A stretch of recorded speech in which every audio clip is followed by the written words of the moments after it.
Hola y bienvenidos. Como es y seguirá siendo costumbre en el canal, en el día de hoy veremos un tema diferente a los tópicos habituales, pero sin dejar de ser un tema igualmente interesante. Esto es un pequeño vistazo al neocolonialismo.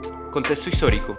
A lo largo de la historia del ser humano, la conquista y la colonización han sido factores claves para el desarrollo de las sociedades y civilizaciones. La conquista nace de la necesidad de los pueblos de adquirir más territorios y recursos, y el colonialismo surge en gran parte por las necesidades de las civilizaciones de expandir su cultura más allá de sus fronteras cercanas. Civilizaciones como la de los griegos o fenicios fueron grandes impulsores de esta práctica a lo largo de todo el mar Mediterráneo, y esto ayudó en gran manera a expandir sus costumbres y conocimientos a lo largo de Europa, el norte de África y Oriente Próximo. En la Edad Antigua y en el mundo occidental, la cúspide de la conquista y el colonialismo se dio con el Imperio Romano. El grueso de su armada, su desarrollo tecnológico y sobre todo su desarrollo civil llevaron a estos romanos a crear el imperio más influyente en la historia del ser humano. Curiosamente, una de las principales razones del debilitamiento y posterior caída del Imperio Romano en Occidente fue un fenómeno de colonización muy particular que conocemos como la colonización interna. La colonización interna es un proceso que involucra la migración de sectores poblacionales dentro de un estado hacia zonas de frontera interna. En este caso, una gran cantidad de personas que vivían en la ciudad capital del imperio, Roma, emigraban hacia otras ciudades mucho más prósperas del imperio, que a veces podían encontrarse a miles de kilómetros de distancia entre sí, como Bizancio, Londinium o París. Esto generó un claro debilitamiento en el poder central del imperio,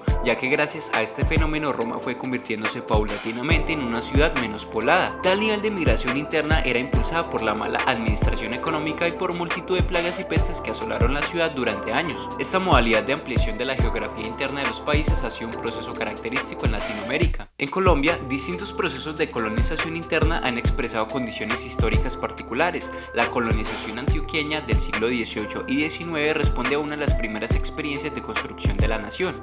La formación de imperios durante la Edad Media no suele utilizar el término colonización para designarlo. No obstante, existieron procesos parecidos como en la península ibérica, donde ocurrieron sucesivos periodos de dominación musulmana y cristiana hasta que finalmente, en el año 1492, los reyes católicos consiguieron expulsar a los últimos bastiones musulmanes del ahora nuevo Reino de España. Edad Moderna. Todos sabemos que oficialmente el descubrimiento del Nuevo Mundo fue en 1492 por Cristóbal Colón, pero primero me gustaría hacer un pequeño paréntesis. A pesar de la homonimia, el apellido Colón no tiene nada que ver con la etimología de colonia o colonización. Las palabras colonia, colonizar o colonización vienen del latín colonus, y su significado es territorio establecido por gente que no es de allí. Esta palabra latina deriva del verbo colere, que significa cultivar o habitar, y tiene una raíz etimológica relacionada con las lenguas indoeuropeas.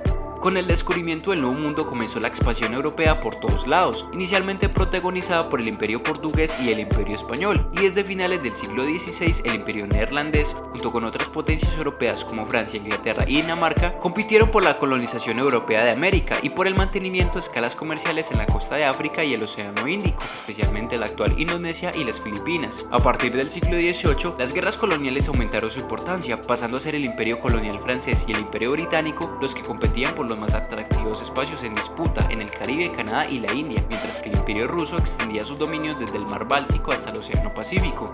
Durante el siglo XIX el Imperio Británico se consolida como el imperio hegemónico del mundo. Durante este mismo siglo se haría el reparto de África, un suceso con una enorme influencia que se conserva hasta la actualidad. En el siglo XX, luego de la Segunda Guerra Mundial, se presenció el proceso de descolonización y el surgimiento de un nuevo concepto, la neocolonización, concepto por el cual decidí hacer este video. La colonización se puede resumir brevemente como el proceso de conquista e imposición de tributos de un pueblo hacia otro, y con la llegada del siglo de la vanguardización nace el fenómeno de la neocolonización, que es básicamente la imposición de un estado respecto a otro sin la intervención directa de sus fuerzas armadas. El neocolonialismo se encarga de utilizar el mercantilismo, la globalización empresarial y el imperialismo cultural para influir en un país. El mercantilismo se caracteriza por una fuerte intervención del Estado en la economía. Esto actualmente se ve evidenciado principalmente en África. Cuando las colonias se volvieron independientes, necesitaban unas nuevas estructuras de mercado que evidentemente no tenían, ya que sus antiguos ocupantes solo se limitaban a sacar recursos. Esto hace que la nueva colonia libre sea dependiente de su antigua metrópolis colonizadora para poder vender y comprar sus productos. Los países africanos en gran medida siguen siendo neocolonias, principalmente de Francia, Reino Unido y ahora China, ya que son parcial o totalmente dependientes de estos países. Globalización empresarial.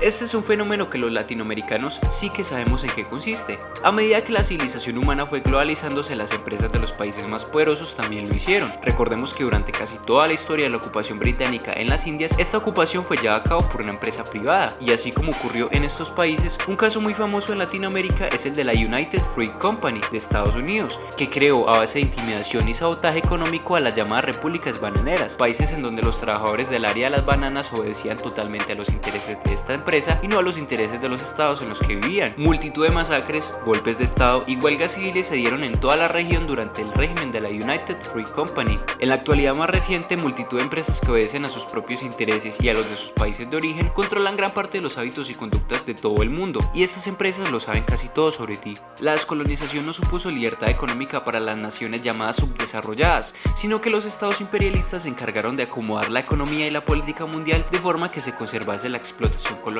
Esta nueva etapa posibilita continuar con el sometimiento por medio de complicadas tácticas económicas y políticas. Esta es una de las principales razones por las cuales hay una serie de países cuya estabilidad económica es vital para el resto del mundo. El ejemplo más claro de esto es la guerra en Ucrania. Esta es una guerra que afecta e influye directamente a los países más poderosos del mundo. La enorme subida de los precios de los alimentos y materias primas va a limitar el modo de vida de los países más desarrollados, pero para los países subdesarrollados, o mejor dicho, neocolonizados, esta guerra a cientos de kilómetros de dichas fronteras causará una hambruna mundial de proporciones catastróficas. Ya la está causando.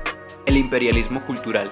Hace un par de minutos habíamos mencionado que las tres principales herramientas del neocolonialismo eran el mercantilismo, la globalización empresarial y el imperialismo cultural. En este punto habría muchísimo para contar, pero a la vez nada que no hayas experimentado antes. La cultura extranjera nos domina. Llevada de la mano con las grandes empresas, nosotros como países neocolonizados seguimos las tendencias de los países más influyentes. Somos herederos de su historia y cogimos toda esa cultura extranjera y simplemente la apropiamos, cambiándole pequeños detalles. Pero lo cierto es que las tradiciones que seguimos son las de ellos, los sistemas políticos y económicos que usamos son los de ellos, y la historia que estudiamos es la historia que escribieron ellos. Con eso no quiero llegar y decir que los países pobres son pobres por culpa de los países ricos, porque no todos los países ricos en la actualidad fueron imperialistas, o que sea culpa de los países colonizadores, aunque de hecho en gran parte es verdad, porque son muchos los factores que explican la pobreza, pero ciertamente el neocolonialismo es una de las principales razones. La usurpación de países ajenos impulsada por objetivos económicos y de poder tiene secuelas de toda clase en las naciones explotadas. Los territorios desarrollados permanecen en una postura en la que tienen la posibilidad de usar en su beneficio y por muchedumbre de canales los recursos de territorios subdesarrollados. A ojos de la mayoría de la humanidad, esto se presenta como un orden tan caduco e injusto como el colonialismo del que arranca su origen y su esencia. Ese fue el video del día de hoy. Como pudieron ver, este es un tema extremadamente largo y complejo, pero que sirve bastante a la hora de poder comprender el porqué de muchas cosas que suceden en nuestro mundo y cómo es que este mismo es regido. Si te gustó el video, no olvides darle like, activar la campanita y suscribirte, ya que estaré subiendo videos de manera más constante. Nos vemos en la próxima.